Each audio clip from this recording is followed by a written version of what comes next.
ఆ తర్వాత డాక్టర్ మన్మోహన్ సింగ్ గారు ప్రధానమంత్రిగా ఉన్నప్పుడు యూపీఏ చైర్పర్సన్గా శ్రీమతి సోనియా గాంధీ గారు ఉన్నప్పుడు ఐఐటి ఐఐఎం సెంట్రల్ యూనివర్సిటీలలో బీసీ రిజర్వేషన్లు లేవు, ఖచ్చితంగా అమలు చేయాలి అని నిర్ణయం తీసుకున్నప్పుడు బీజేపీ యూత్ ఫర్ ఈక్వాలిటీ పేరు మీద ఆనాడు ఆ రిజర్వేషన్లను కూడా అడ్డుకున్నారు.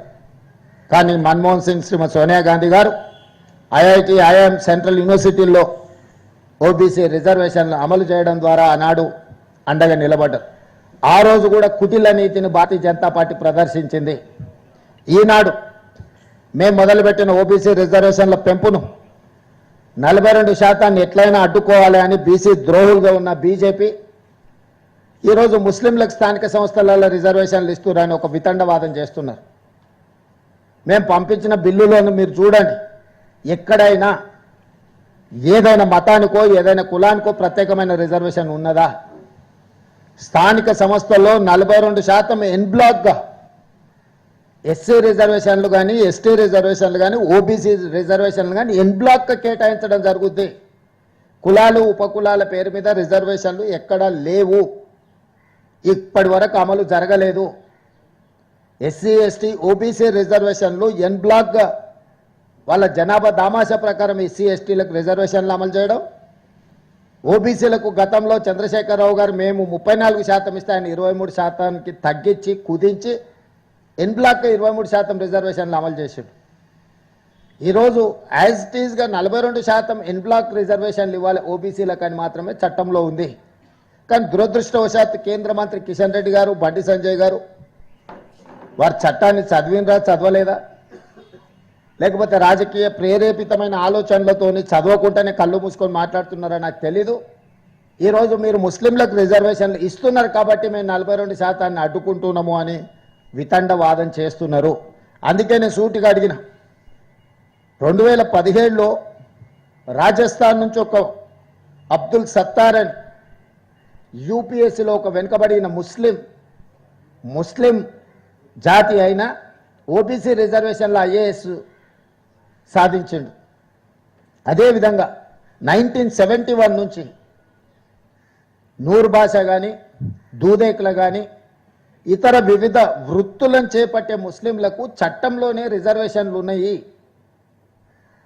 ఆ రిజర్వేషన్లు మహారాష్ట్రలో ఆర్ఎస్ఎస్ కేంద్ర కార్యాలయం ఉన్న మహారాష్ట్రలో ఉన్నాయి, నరేంద్ర మోడీ జన్మించిన గుజరాత్లో ఉన్నాయి, నరేంద్ర మోడీ ప్రాతినిధ్యం వహిస్తున్న ఉత్తరప్రదేశ్లో ఉన్నాయి. మీ రాష్ట్ర ప్రభుత్వాలు ఉండి మీరే కేంద్రంలో ఉండి మీరు మహారాష్ట్రలో ఓబీసీ రిజర్వేషన్లలో ముస్లింలకు అనుమతిస్తారు, గుజరాత్లో ఓబీసీ రిజర్వేషన్లలో ముస్లింలకు అనుమతిస్తారు, ఉత్తరప్రదేశ్ ఓబీసీ రిజర్వేషన్లలో ముస్లింలకు అనుమతిస్తారు. నరేంద్ర మోడీ గారు ఒక అడుగు ముందుకేసి ఆయన ఇంటర్వ్యూలోనే చెప్పాడు, నేను ముఖ్యమంత్రి అయిన తర్వాత గుజరాత్లో రిజర్వేషన్లు పెంచడమే కాదు ముస్లింలకు బీసీ రిజర్వేషన్లు ఇచ్చిన నేను అని నరేంద్ర మోడీ గారు స్వయంగా చెప్పారు. ఇంత స్పష్టంగా వెనుకబాటు ప్రాతిపదికన సామాజిక ఆర్థిక వెనుకబాటు ఆధారంగా రిజర్వేషన్లు నిర్ణయింపబడతాయి. మతాల ప్రాతిపదికన రిజర్వేషన్లు రాజ్యాంగంలోనే లేదు, మేము అలాంటి రిజర్వేషన్లు చేయలేదు అని మేము చెప్తుంటే లేదు మీరు ముస్లింలకు రిజర్వేషన్లు ఇస్తున్నాం కాబట్టి మేము అడ్డుకుంటున్నాం అంటున్నారు. ఓబీసీలు అంత అమాయకులేం కాదు, వాళ్ళు చట్టం చదువుకురు, వాళ్ళు జడ్జిలు అయినరు, వాళ్ళు న్యాయవాదులు అయినరు, వాళ్ళకు సామాజిక స్పృహ ఉన్నది.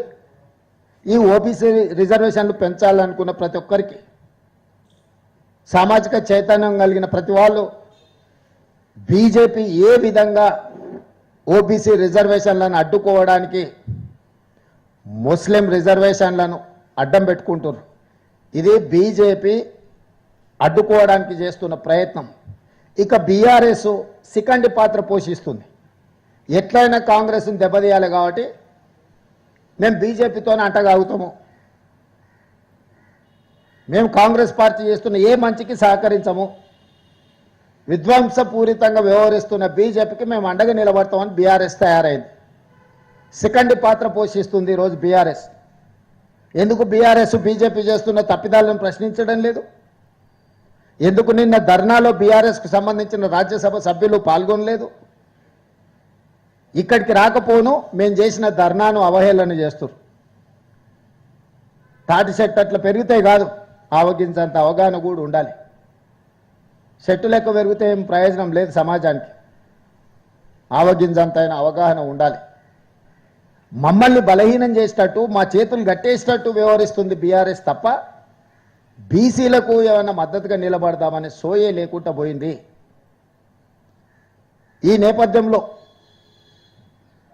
బీజేపీ బీఆర్ఎస్ ఏ విధంగా అడ్డుకుంటుండ్రో, ఏ విధంగా బీసీ రిజర్వేషన్లను 50% మించకూడదు అని చట్టం చేయడం ద్వారా బీఆర్ఎస్ 42% బిల్లులను ఆమోదించకుండా బీజేపీ, వీళ్ళిద్దరూ బీసీ ద్రోహులుగా బీసీ వ్యతిరేకులుగా తెలంగాణ సమాజం భావిస్తుంది. తాత్కాలికంగా మీరు విజయం సాధించినామని మీరు అనుకుంటుండొచ్చు, కానీ ఏ సమస్యను దీర్ఘకాలికంగా వాయిదా వేసినా అది మిమ్మల్నే బలి తీసుకుంటుంది. ఇప్పటికైనా తక్షణమే ఈ బిల్లులను, ఈ ఆర్డినెన్స్ను ఆమోదించాలి. నరేంద్ర మోడీ గారు సూచించాలి. మేము కూడా విజ్ఞప్తి చేస్తున్నాం, మీరు చెయ్యండి. మేమందరం కలిసి వచ్చి ఇక్కడికి వచ్చింది చిత్తశుద్ధితో 42% ఓబీసీ రిజర్వేషన్లు సాధించడానికి ఈరోజు ఢిల్లీకి వచ్చినాము. 3 రోజులు ఇక్కడ ప్రయత్నం చేసినాము. కానీ కేంద్ర ప్రభుత్వం వైపు నుంచి ఏమాత్రం కూడా సహకారం అందడం లేదు. బీఆర్ఎస్ వాళ్ళు పరోక్షంగా నైతిక మద్దతు కూడా బీసీలకు ఇవ్వడం లేదు. వీళ్ళిద్దరు చేస్తున్న దుర్మార్గమైన చర్యల్ని తెలంగాణ సమాజం గమనిస్తుంది. ఖచ్చితంగా క్షేత్రస్థాయిలో వీళ్ళకు గుణపాఠం చెప్పే విధంగా, వీళ్ళు చేస్తున్న తప్పుడు నిర్ణయాలను ప్రశ్నించే విధంగా కాంగ్రెస్ భవిష్యత్ కార్యాచరణ తీసుకుంటుంది. ఈరోజు భవిష్యత్ కార్యాచరణ కూడా వెళ్ళిన తర్వాత పొలిటికల్ అడ్వైజరీ కమిటీ సమావేశాన్ని ఏర్పాటు చేసి ఏ విధంగా ముందుకు వెళ్ళాలి, ఏ రకమైన ఒత్తిడి తీసుకురావాలి, చట్టపరమైన న్యాయపరమైన ప్రజాక్షేత్రంలో తీసుకోవాల్సిన కార్యాచరణ మీద హైదరాబాద్కు వెళ్ళి పిఏసీ సమావేశాన్ని ఏర్పాటు చేసి భవిష్యత్ కార్యాచరణను నిర్ణయించడం జరుగుతుంది.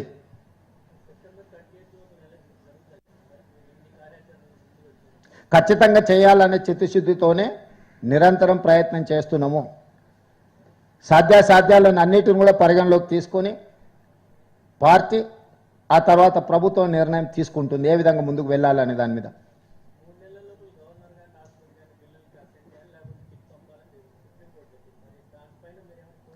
ఆల్రెడీ కోర్టులోనే ఆ కేసు వాదనలు జరుగుతుంది, వాయిదాలు వేసిండ్రు. అన్ని రాష్ట్రాల చీఫ్ సెక్రటరీలకు, రాష్ట్ర ప్రభుత్వాలకి సుప్రీంకోర్టు వాళ్ళ యొక్క స్పందనను చెప్పమని ఆదేశాలు ఇచ్చింది. ఖచ్చితంగా ఈ అంశంలో కేంద్ర పార్టీని సంప్రదించి రాష్ట్ర ప్రభుత్వం యొక్క విధానాన్ని కోర్టుకే తెలియజేయడం జరుగుతుంది. ఏమండి 42% ఎట్లా చేయాలి? ఒకవేళ పార్టీ పరంగా చేయగలిగాం, అఫీషియల్గా చేయడానికి లేకనే చట్టం కదా. ఒకవేళ రాష్ట్ర ప్రభుత్వం పంపించిన బిల్లులను గవర్నర్ గారు ఆమోదించుంటే ఈ సమస్యనే లేదు. ఆ బిల్లులను ఆమోదించకుండా గవర్నర్ గారు రాష్ట్రపతికి పంపించారు. అందుకోసం ఢిల్లీ రావాల్సి వచ్చింది. ఇప్పుడు పార్టీ పరంగా ఏ నిర్ణయం తీసుకోవాలి, ప్రభుత్వ పరంగా ఏ నిర్ణయం తీసుకోవాలో పిఏసీలో చర్చిస్తాం. మీరు చెబుతున్నది కూడా మా పరిగణలో ఉన్నది. మేము చిత్తశుద్ధితోనే దీన్ని అమలు చేయాలనుకుంటున్నాము. దానికి అవసరమైన కార్యాచరణ అందరినీ సంప్రదించి, ఎందుకంటే అందరి ముఖ్యమైన నాయకులు, సీనియర్ నాయకులు వి హనుమంతరావు గారు, కేశవరావు గారు, జానారెడ్డి గారు, ఈ విధంగా చాలామంది సీనియర్ లీడర్స్ అందరు కూడా ఉన్నారు. వెనక్కి వెళ్ళిన తర్వాత పిఎస్సి సమావేశాన్ని ఏర్పాటు చేసి అక్కడ కార్యాచరణ, భవిష్యత్ కార్యాచరణను ఏ విధంగా అమలు చేయాలి 42%.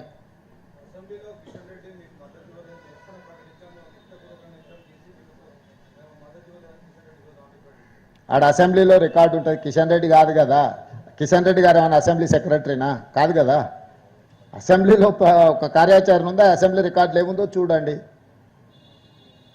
సో ఇక్కడ తొండివాదన, వితండవాదంతో మాకు సంబంధం లేదు.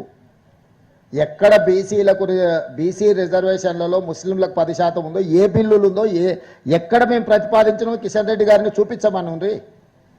అర్థం పర్థం లేని వాదలు కేంద్ర మంత్రిగా ఉండి